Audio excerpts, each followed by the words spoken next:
Ndagushuhuje kandi nk'ikaze ku butumwa. Menya kandi unasobanukirwe. Igitabo gitunzwe kandi gikunzwe n'abantu benshi. Bibiliya.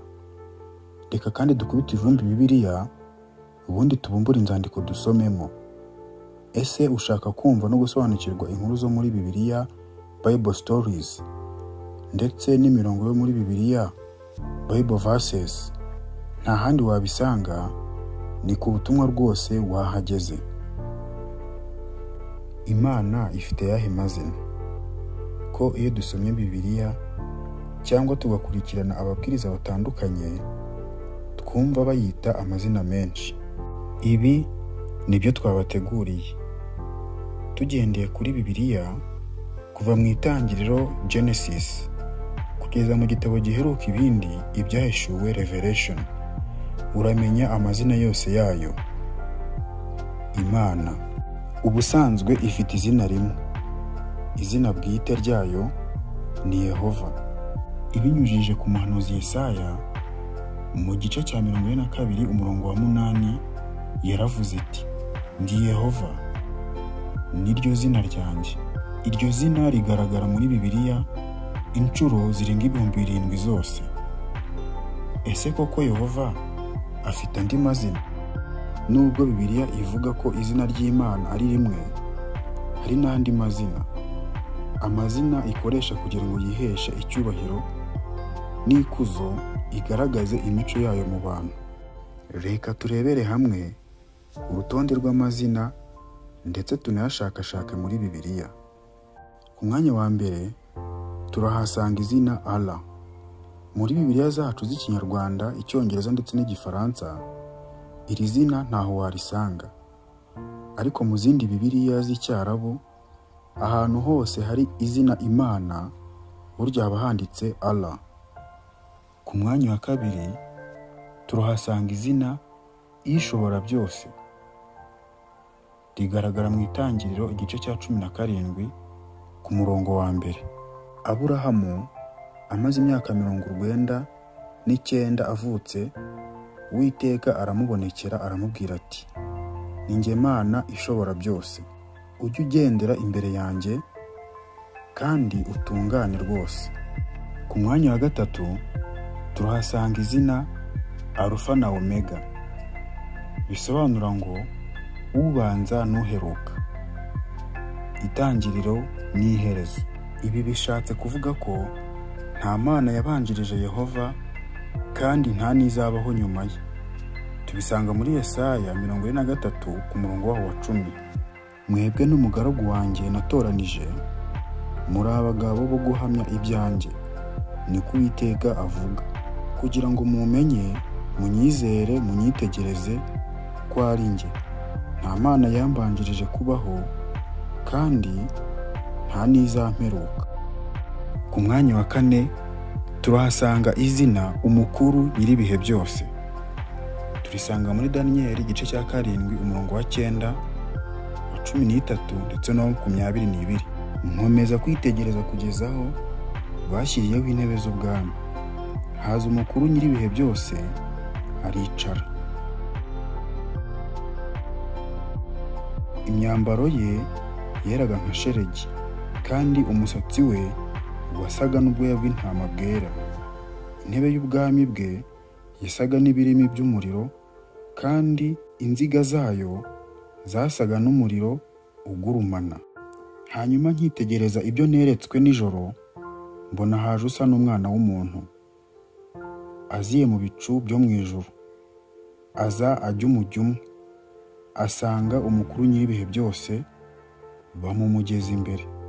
Umurongo wa 22, kugeza aho Umukuru nyir'ibihe byose yaziye, agatsindishiriza abera bisumba byose. Igihe kirasohora, abera bahabwa ubwami. Ku mwanya wa 5 tuhasanga izina Umuremyi. Ni izina rigaragara muri Yesaya igice cya 40 umurongo wa 28. Se, ntiwari wabimenya? Nturabyumva? Imana ihoraho, Uwiteka Umuremyi w'impera z'isi, ntirambirwa, ntiruha, ubwenge bwayo ntiburondoreka. Ku mwanya wa gatandatu turahasanga izina data, rigaragara muri Matayo igice cya 6 umurongo wa 9.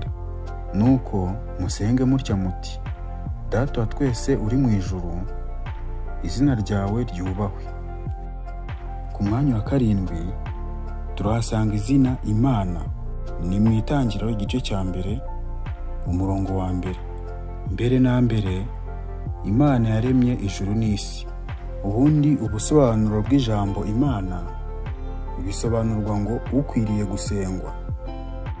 Ku mwanya wa 8 turahasanga irindi zina Imana iruta izindi mana zose. Iri naryo ni izina ryayo, rigaragara mu Gutegeka kwa 2 igice cya 10 umurongo wa 17. Ku mwanya wa 9 turahasanga irindi zina Umwigisha mukuru, turisanga muri Yesaya igice cya 30 umurongo wa 20 ndetse no 21. Ku mwanya wa 10 turahasanga izina Umuremyi mukuru, riri muri Zaburi 149 umurongo wa 2. Ku mwanya wa 11 turahasanga izina Imana igira ibyishimo, rigaragara muri Timoteyo wa mbere igice cya 1 umurongo wa 11. Ku mwanya wa 12 turahasanga Uwo ndi we, rigaragara mu gitabo cyo Kuva cyangwa se Iyimuka Misiri ku gice cya 3 umurongo wa 14. Ku mwanya wa 13 turahasanga irindi zina, izina Umwami w'iteka. Iri turisanga mu Byahishuwe igice cya 15 umurongo wa 3. Ku mwanya wa 14 turahasanga izina Nyiringabo. Iri rigaragara muri Yesaya igice cya 1 umurongo wa 9. Iyaba Uwiteka Nyiringabo atadushigarije igice gito cyane cy'abantu barokotse, tuba twarabaye nk'isodomu tukamera nk'igomora. Ku mwanya wa 14 turahasanga izina Usumba byose cyangwa se Ishobora byose. Turisanga muri Zaburi 47 umurongo wa 2. Ku mwanya wa 16 tuhasanga izina Uwera, Uwera cyane. Iri turisanga mu Migani Proverbs igice cya 9 umurongo wa 10. Ku mwanya wa 17 tuhasanga izina Umubumbyi. Turisanga mu gitabo cya Yesaya igice cya 64 umurongo wa 8. Ariko noneho Uwiteka uri Data wa twese, turi ibumba, nawe uri umubumbyi wacu, twese turi umurimo w'intoki zawe. Ku mwanya wa 18 tuhasanga izina Umucunguzi. Turisanga muri Yesaya igice cya 41 umurongo wa 14. Witinya Yakobo wa munyorogoto we, namwe bagabo ba Isiraheli, ninjye uzagutabara, niko Uwiteka avuga, kandi niwe Wera wa Isiraheli, Umucunguzi wawe. Ku mwanya wa 19 tuhasanga izina Igitare. Iri turisanga muri Zaburi ya 18 umurongo wa 2 ndetse no wa 48. Ku mwanya wa 20 tuhasanga izina Umukiza. Iri turisanga muri Yesaya igice cya 45 umurongo wa 21. Ku mwanya wa 21 tuhasanga izina Umwungeri. Iri turisanga muri Zaburi ya 23 umurongo wa 1. Ku mwanya wa 22 tuhasanga izina Umwami w'ikirenga. Iri turisanga mu Itangiriro igice cya 15 umurongo wa 2. Ayo niyo mazina twabakusanyirije ushobora kwita cyangwa se ugahamagara Imana. Reka tukwifurize yuko igihe wayihamagaye nayo izakwitaba rwose. Hari andi mazina ubona twibagiwe cyangwa se twasize, twandikira muri comment. Kandi ntibibagirwe gukora subscribe unasharinge niba ukunze ibiganiro dukora.